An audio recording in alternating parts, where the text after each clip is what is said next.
we've got a lot of great products at our houses and restaurants, but for me, how we serve that product is very important. If you go to see AC/DC versus Adele or a electronic music performance and no one does a mic check in between performances, you're going to see a totally different sound or effect. Same thing with these glasses. So if we pour champagne in this proper flute, you're actually concentrating where the bubble is coming from out of a liquid state into a gaseous form at the bottom of the glass.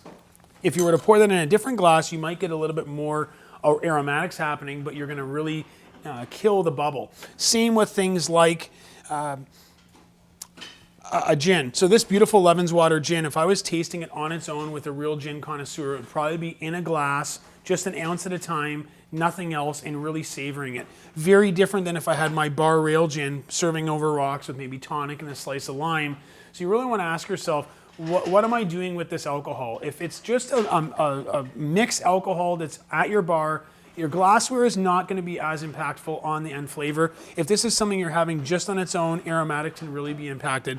Again, with combinations too.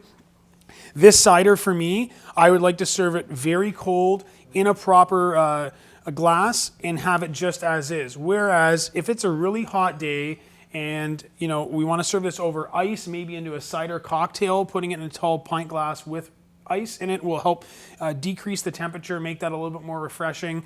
And it really depends too, even the thickness of the wine glass itself. When you get a really thin wine glass, it's going to give you proper placement on the palate. And although you might not think of it to be true, when you do taste these on their own in the proper or inappropriate glassware, you really do get a totally different effect.